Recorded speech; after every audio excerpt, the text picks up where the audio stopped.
Kesalahan tingkat pos ronda dilakukan di turnamen besar. Iya, inilah yang terjadi di partai antara Domingos Perez Linier, pecatur kuat 2747 elo ratingnya, berhadapan dengan Mora Diabadi di turnamen US Chess Championship 2022. Sungguh terlalu. Ya, tapi mau dibilang apa ya teman-teman? Kesalahan mendasar bisa terjadi kepada siapapun. Kalau kalian nggak fokus dan tidak memikirkan langkah dengan akurat. Bagaimana partainya? Langsung saja kita gaskan teman-teman. Sebelum itu jangan lupa bantu aku dengan cara like dulu video ini. Dan jangan lupa untuk subscribe, nyalakan lonceng notifikasi. Makasih buat yang udah subscribe supaya RL Chess menjangkau lebih luas lagi. Ya teman-teman, hanya 10 langkah saja pertandingan ini selesai. Putih memainkan langkah 4, hitam E5, putih kuda F3, hitam kuda F6, pembukaan Petrov Defense atau Russian Game. Dimainkan kedua pemain, putih kuda memukul pion E5, hitam D6, putih kuda F3, hitam memukul pion E4, putih D4, hitam D5, putih gajah D3, hitam gajah E7. Teori masih dimainkan. Kemudian putih melakukan rokade, hitam gajah F5, putih C4, hitam rokade, putih pion memukul pion. Nah, disinilah tragedi besar terjadi, teman-teman. Ketika putih Domingos Perez Linier memukul pion D5, Mora Diabadi bukannya memikirkan matang-matang, dia menganggap remeh dan melakukan blunder besar dengan menteri memukul pion D5. Apa yang terjadi? Bisakah kalian tebak langkah mematikan yang harus dilakukan oleh pemain putih, teman-teman?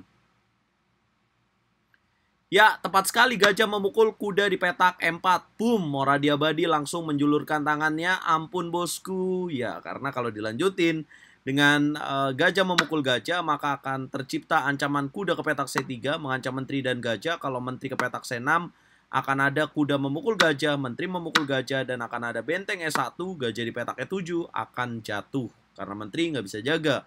Menteri ke petak E4 dimakan pakai kuda.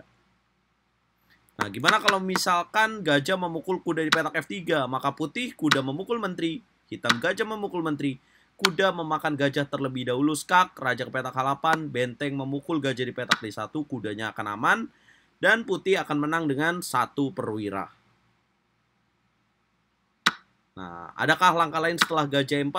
Kalau misalkan menteri langsung memukul gajah di petak E4, maka benteng E1, menteri ke petak D3, menteri memukul menteri, gajah memukul menteri, gajah di petak E7 akan jatuh. Ya, ini kesalahan yang luar biasa ya. Kesalahan yang amatir banget, teman-teman. Nah, apa yang harus dilakukan oleh Mora Diabadi? Harusnya dia memainkan langkah kuda ke petak D6 dengan menukar gajah, gajah menukar gajah, kuda menukar gajah, dan pion ini akan didapatkan kembali ya, walaupun putih bisa jaga dengan kuda C3. Tapi ini lebih baik lah, teman-teman. Setidaknya hitam tidak kalah dengan 10 langkah dengan apa yang dimainkan oleh Mora Diabadi.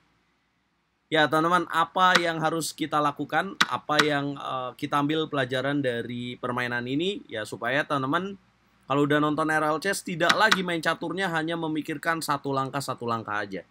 Kayak ya udahlah, makan dulu lah, langkah berikutnya kan masih bisa dipikirin. Gak gitu ya teman-teman. Kalau kalian mau jadi pemain catur kuat, harus memikirkan lebih jauh, itu lebih bagus. Apa komentar kalian teman-teman? Bisa kira-kira komentar kalian untuk blunder ini nih kesalahan tingkat apa guys? Kita ngobrol di sana. Jangan lupa like, share, komen, dan subscribe. Kacau sih.